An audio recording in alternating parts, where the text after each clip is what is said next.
This story was sent in by a viewer who has asked to remain anonymous. I was 27 years old and living in a 2-bedroom house in the suburbs of Columbus, Ohio. My boyfriend, Derek, worked downtown and usually left the house by 7:15 in the morning. It was a Tuesday in early March, and I had called in sick for the first time in almost a year. Nothing serious. A low fever, a sore throat, the kind of fog that makes everything feel slightly underwater.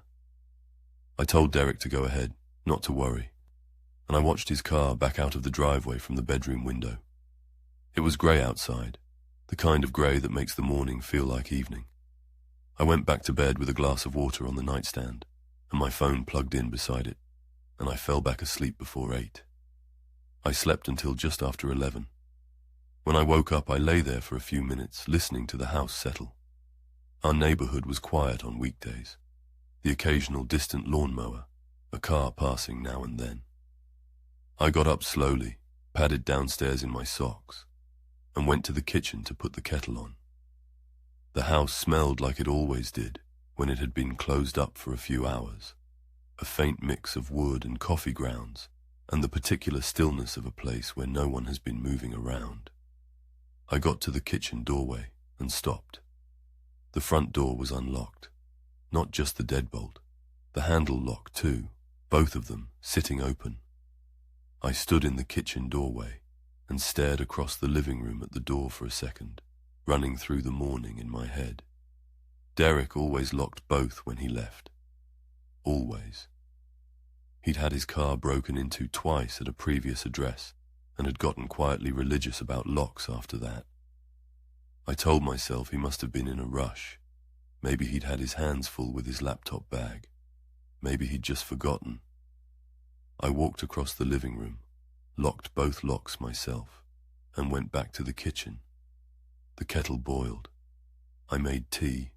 I stood at the counter and looked out the back window at our yard. The grass was still pale from winter, muddy near the fence line, the garden bed empty and covered in old straw. The yard was quiet and ordinary.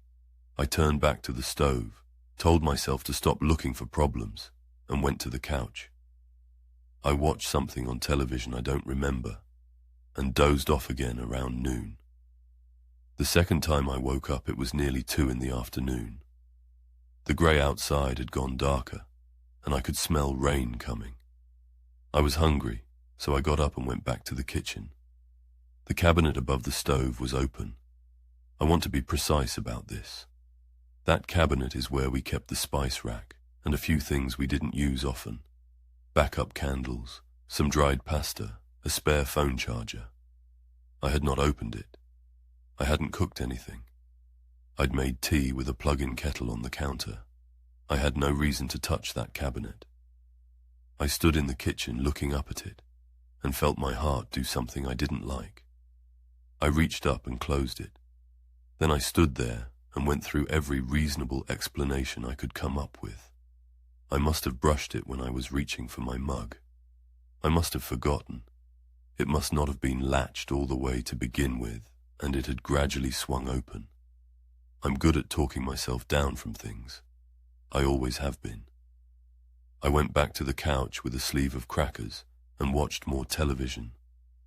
Around 3:30, I got up to use the bathroom. The hallway runs between the living room and the kitchen, and to get to the bathroom you pass the utility room door on your right. That door was standing open about 6 inches. We never left it open because our cat liked to get in there and chew on things. I went to push it closed, and I looked at the floor just inside the doorway. There were footprints on the linoleum. Not sharp, clear ones. Just faint wet smears, the kind shoes make when they're damp. Our linoleum is a light grey, and anything wet shows up on it easily, especially in winter, when there's mud and moisture tracked in from outside. The smears came from the direction of the back door and went partly into the utility room before they stopped. The shape of them was large, larger than mine, larger than Derek's, who wears a size 11. I stood very still with my hand on the doorframe. The back door was at the far end of the utility room. I could see it from where I was standing, It was closed. I watched it for a long moment. The only sounds were the refrigerator humming and a car moving slowly past outside. Then I pushed the utility room door all the way open and stepped back. No one was there. The back door was closed and the chain was on. The window above the washing machine was shut. The room smelled like laundry detergent and the faint metallic smell of the dryer drum. But the footprints were real. I crouched down and looked at them. They were partially dry already. They were real. What I didn't realize at the time was that the footprints weren't the worst thing I was going to find. I stood up and looked at the back door again. And then I saw the handle. There was mud on it. Just a small amount, the kind you'd miss if you weren't paying attention, smeared on the interior handle. Someone had touched it from inside the house. I called Derek. He didn't pick up. I called my mother. I told her what I was seeing, and she told me to get outside and go to a neighbor's and call the police from there. Something about the calm in her voice, the absolute lack of argument in it, made me listen to her without question. I grabbed my phone and my keys, and I went for the front door. And stopped. I stood in the living room and I thought about the front door. Both locks. Open when I came downstairs. Derek never leaves both locks open. Someone had been in the house before I came downstairs.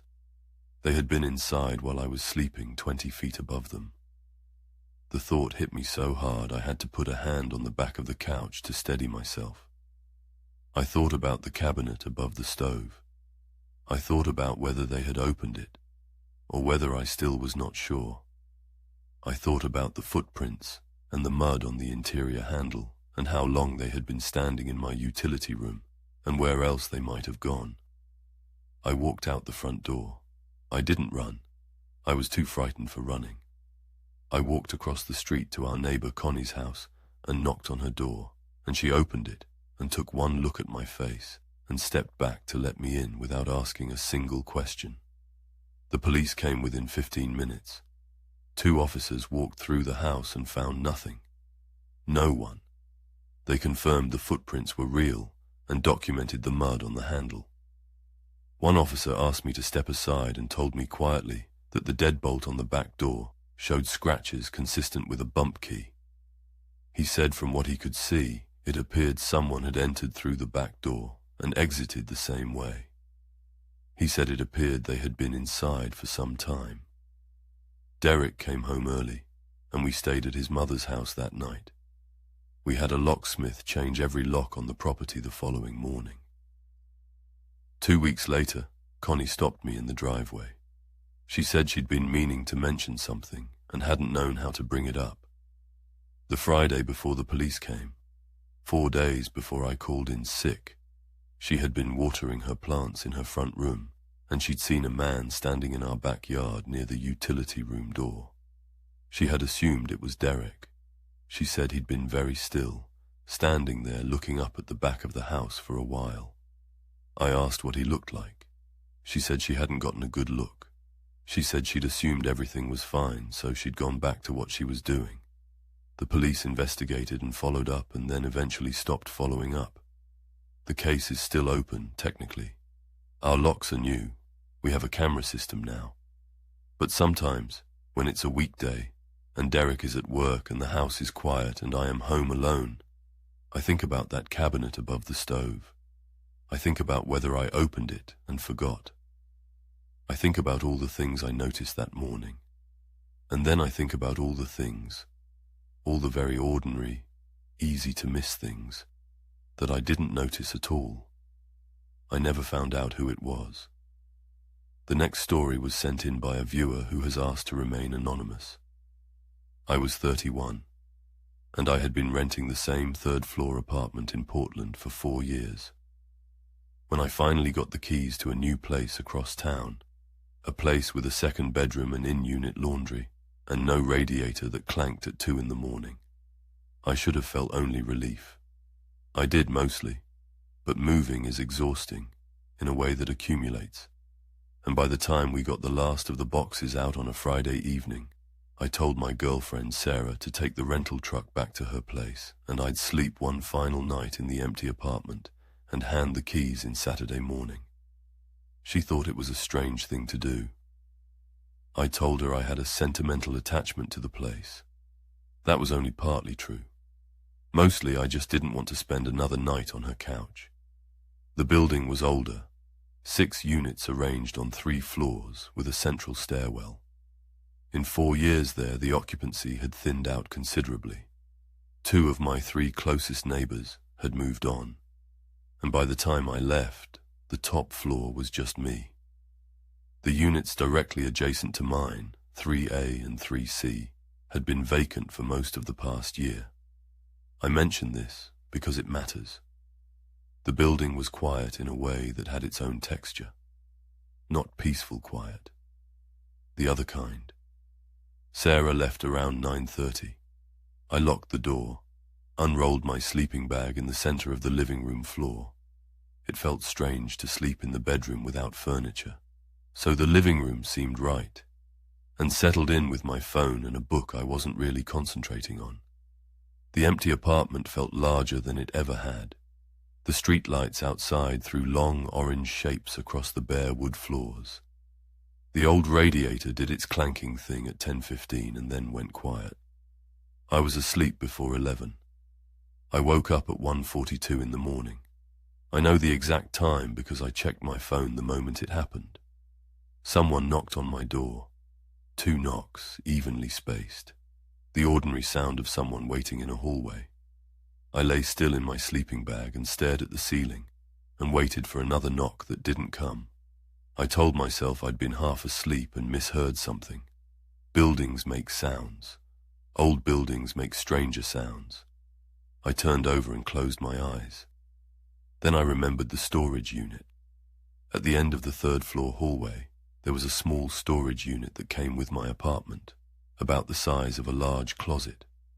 I'd propped its door open earlier that week when I was moving things out, and I'd meant to close it and hand in the storage key before I left. I hadn't. It wasn't a serious problem, just an errand I needed to do in the morning. I pushed the thought aside and went back to sleep. I woke again at 3:15, not to any sound. I just woke up, the way you sometimes do when something in your body decides you're finished sleeping whether you intend to be or not. The apartment was dark except for the orange from the streetlights. The floor creaked once in that low way old floors do. And then I heard footsteps above me. Not quick ones, not animal sounds. Slow, deliberate, evenly paced footsteps from above the ceiling. The space above the 3rd floor was the building's utility area.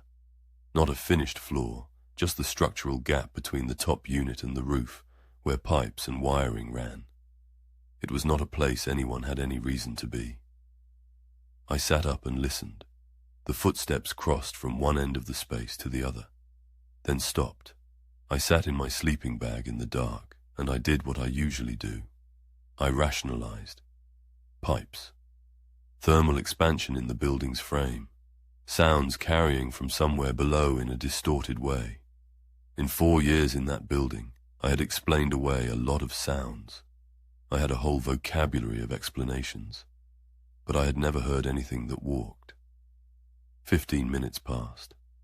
I was starting to feel genuinely embarrassed for myself, lying there rigid in a sleeping bag in an empty apartment listening to nothing. When the footsteps started again, same pace, same direction, one end of the space to the other, I got up.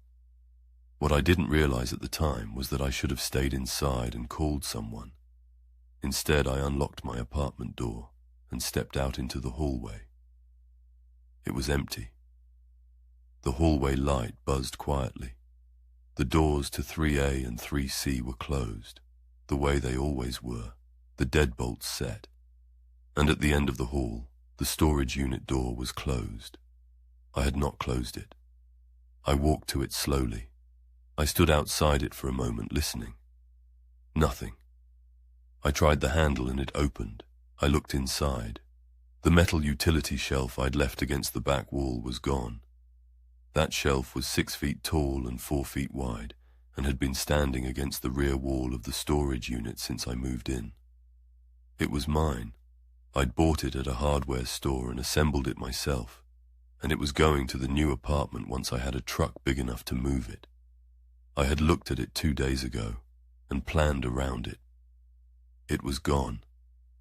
There was nothing left in the unit except a long scuff mark on the concrete floor where something heavy had been dragged toward the door. I stood in the doorway of the empty storage unit at 3 in the morning and thought with unusual clarity, go back inside and lock the door. I did. I put the deadbolt and the chain on and stood in the empty living room and turned on my phone flashlight.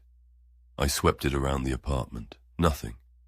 Same bare walls, same bare floor, same nothing. I went through the kitchen, pushed open the bedroom door. Empty. I checked the closet. The closet had one window.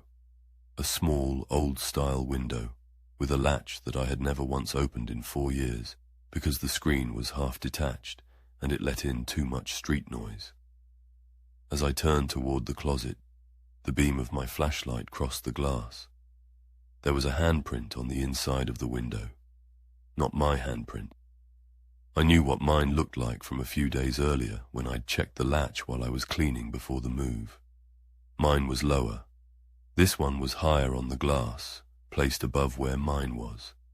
A left hand, adult-sized.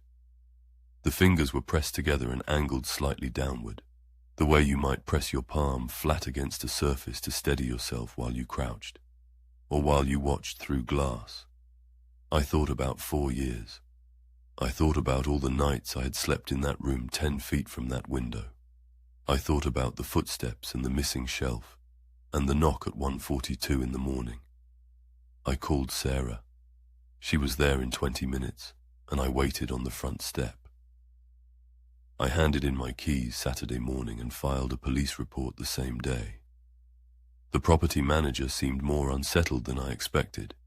He told me there had been an incident on the first floor 3 months prior. Someone had gotten into an empty unit, he didn't say how, and that he had believed the problem was resolved. He didn't elaborate on what the problem had been, or how he'd resolved it. The police photographed the handprint and took my statement. They asked if I'd removed anything from the storage unit. I told them I hadn't. They asked if anyone else had a key. I said no. I asked about the shelf. One officer made a note in her book. I never heard back about any of it. The new apartment is good. The radiator is quiet.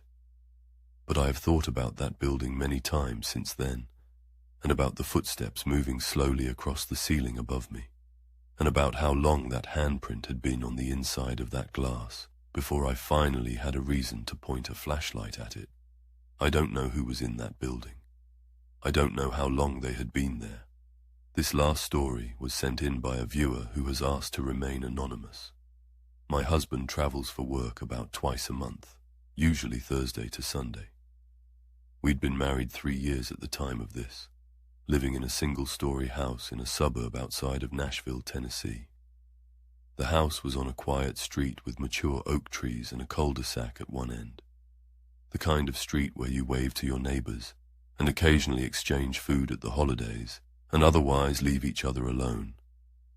We had a golden retriever named Bo, 5 years old, 63 pounds, the kind of dog that made strangers slow their cars to ask if they could pet him. In 3 years of living in that house, Bo had barked at exactly 4 things: a squirrel that came inside once through an open door, a delivery truck with a very loud engine, our neighbor's new cat, and 1 thunderstorm bad enough to rattle the windows. I tell you this, so you understand what I mean when I say that what happened that Friday night was different. My husband left for Denver on a Thursday morning. He'd be back Sunday evening. I worked from home, so my Thursday and Friday were routine. Laptop meetings at the kitchen table, lunch at the island, Bo asleep under my desk. By Friday evening I was in the easy rhythm of those solo weekends. A glass of wine, something simple for dinner, the television on at low volume. Bo ate his dinner at 5:30 as always. And then, without any sound or visible cause, he walked to the kitchen doorway and sat down and stared into the hallway. Not toward the front door, not toward the windows. Into the hallway, the dim stretch of hall that ran past the guest room and the bathroom toward the 2 bedrooms at the back of the house. I said his name. He glanced at me for 1 second, then looked back. I put down my fork and got up and walked down the hallway. I checked both rooms.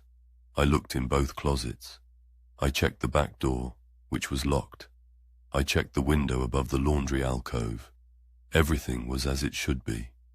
I went back to the kitchen, told myself I didn't know what dogs sensed and didn't need to, and finished my dinner.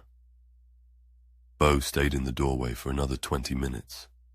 Then he stood, walked to the rug beside my chair, lay down with a long exhale, and went to sleep. I went to bed at 10 and slept without interruption. Saturday was entirely normal until about 8 in the evening. I was on the couch reading when Bo got up from the living room rug and went to the front window. He put his front paws on the sill and looked out, something he did routinely when cars pulled into neighboring driveways or kids walked past with bikes. I assumed one of those things was happening and kept reading. Then I heard the sound he made. Not a bark, not a whine, a low, sustained sound from deep in his chest. I've owned dogs my whole life, and I can't find a more precise word for it than a sound of decision. The sound of an animal that has made up its mind about something. I'd never heard it from him before. I put my book down and went to the window. The street was quiet. The neighbors' trucks were in their driveways. The street lights were on. No people, no movement. Everything looked the way it always did. Then I noticed the car. It was parked across the street, 2 houses south of ours. A dark blue sedan, older model. I couldn't tell the make in that light. It hadn't been there when I'd checked the mail at 6. I was nearly certain of that. What I noticed was that someone was in it. A shape in the driver's seat, not moving, just sitting. I told myself people sit in their cars. Someone waiting for a friend, taking a call they didn't want to take inside, resting before driving again. None of that was unusual.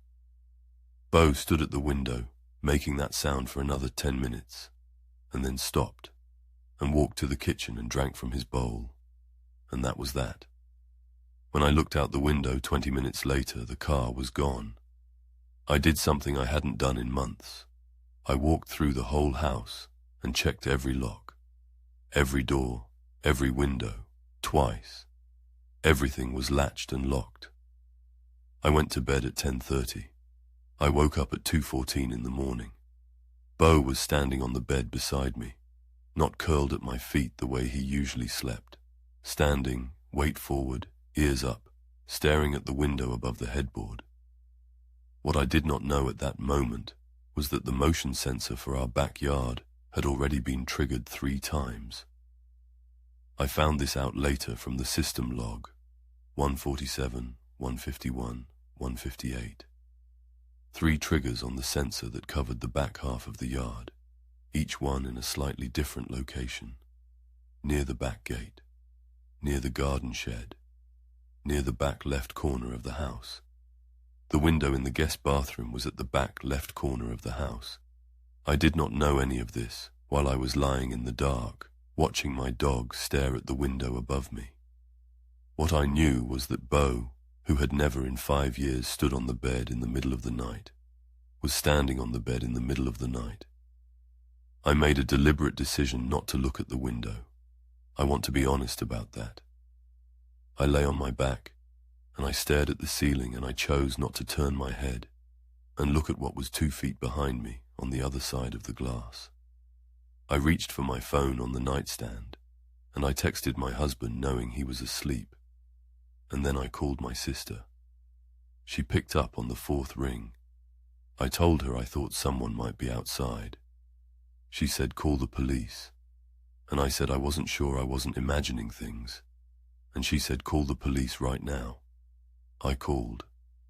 While I was on hold, I heard something from the back of the house. Very quiet. Once. The kind of sound that could have been anything. A branch, the house settling, an animal. But didn't feel like any of those things. Then Bo gave one single bark and went silent and pressed himself against my legs. 2 officers arrived 11 minutes later. They walked the perimeter of the house with flashlights while I stood in the open front doorway with Bo. After a few minutes, one of the officers came around from the back and asked me to come look at something. The guest bathroom window, a small, high window at the back corner of the house, was unlocked. I was certain it had been locked. I had checked every window in the house before I went to bed. The officer pointed to the exterior frame along the bottom edge of the window. There were fresh scratch marks in the old paint, and the paint chips were sitting on the outside sill. Not blown away yet.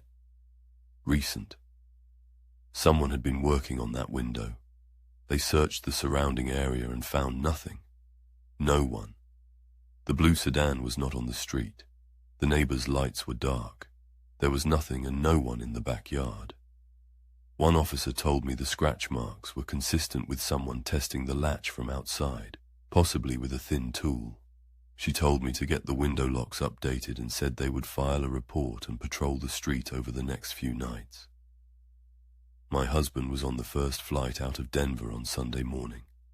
We had a locksmith out that same day and a full camera system installed by Wednesday. It was our neighbor across the street, Beverly, who mentioned something to me the following week when I ran into her checking the mail. She said she wasn't sure if it was relevant, but she'd seen a man standing near our back fence on Thursday evening, the evening my husband left. She said she'd assumed it was him. I asked what the man had looked like, and she said she hadn't paid much attention. She was sorry. She'd assumed everything was fine and gone back inside. She said he was just standing there, very still, looking at the house. The police followed up twice over the next month and then stopped. Bo sleeps on the bed now, and I no longer make him get off. Most nights he sleeps soundly, but some nights he lifts his head in the dark and stares at the window for a minute or two before he settles again. I've never been fully able to convince myself that the guest bathroom window was the only thing they were working on. Whatever they were doing out there Thursday night, they had until Sunday to finish it. These aren't stories from distant places. They come from ordinary neighborhoods, ordinary nights, ordinary houses where someone came home and thought nothing would be different. Whatever was out there on those nights, no one ever found out who it was or how long it had been watching.